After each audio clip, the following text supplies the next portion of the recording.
It started in China. It's a made-in-China crisis. The coronavirus pandemic began in China. It peaked, then it subsided. For the past 5 days, very few new cases are being reported in China. Temporary hospitals are being folded up. Emergency workers are being sent home.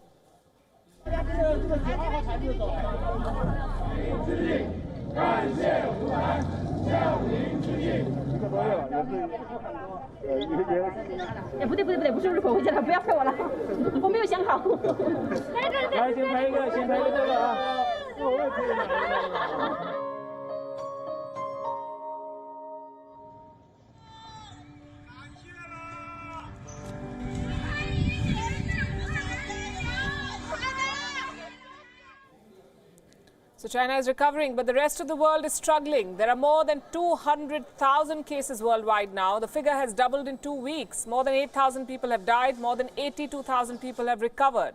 China had almost half of the global cases, more than 81,000, 3,200 deaths. Now China's numbers are falling. But elsewhere, the death toll is mounting, the disease is spreading, and China is to blame. This is a Chinese virus. Tonight, we'll give you 4 reasons why. 1.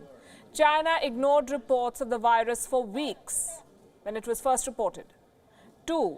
China targeted the whistleblowers. 3. China destroyed test samples of patients. And 4. China lied to the world about how serious the situation is. Had China been transparent about the coronavirus outbreak, the world would have had a head start in containing this epidemic. The hashtag China lied, people died is trending. And there's merit to it. On this show tonight, we will show you evidence of China's cover-up. This report has been prepared after days of research and backed up by several international publications of repute. This is the story of the Chinese pandemic.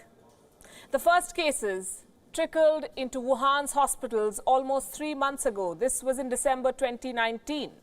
According to some reports, the first case of coronavirus emerged way back in November. Patients complained of dry coughs, high fevers and breathlessness. When lung scans were carried out, they showed something different.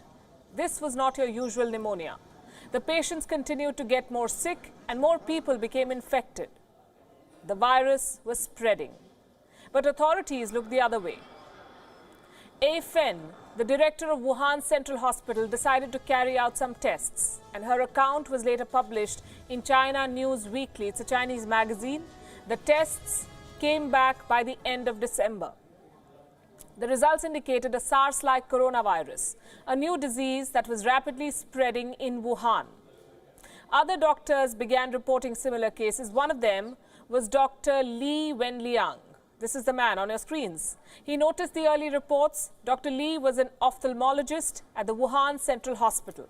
He was alarmed by what he saw. He was one of the first whistleblowers. He warned his colleagues about the outbreak over WeChat. WeChat is a social media platform much like WhatsApp that we use in India. Guess who read his messages on WeChat? China's internet police. The censors are everywhere in China. They read what you post. Dr. Li was summoned by the police in Wuhan. He was accused of spreading lies and rumors, targeted for speaking the truth.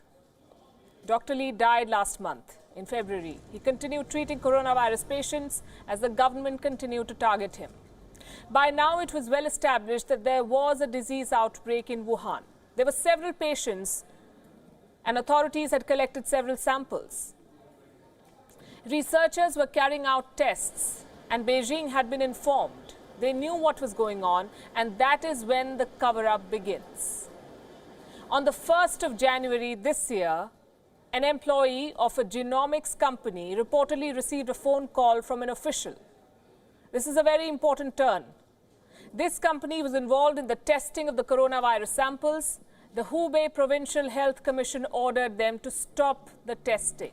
Stop the testing. They were asked to destroy all existing samples. You heard that right. Destroy the samples, bury the proof of an outbreak. 2 days later, on the 3rd of January, China's National Health Commission ordered all institutions to not publish any information. Labs were ordered to transfer any samples that they had or destroy them. But this outbreak was too big to hide. 6 days later, China had to admit that it was dealing with the Wuhan coronavirus outbreak. So to sum it up, when the disease was detected, China refused to acknowledge it. When concerns were raised, China tried to silence voices. When proof was provided, China destroyed it. Beijing knew about the outbreak, but it suppressed the facts and let the virus spread. When countries around the world tried to impose travel restrictions or issue warnings, China lashed out at them. China said that they were spreading panic. When Chinese citizens faced scrutiny outside, China said that they were victims of racism. When the world demanded accountability, China said that the virus was an American import. For weeks, Chinese diplomats have been churning out propaganda. They're pushing conspiracy theories. They're trolling critics and blaming the US for this outbreak. The Wuhan coronavirus could have been stopped, but Beijing's cover-up unleashed a pandemic on the world.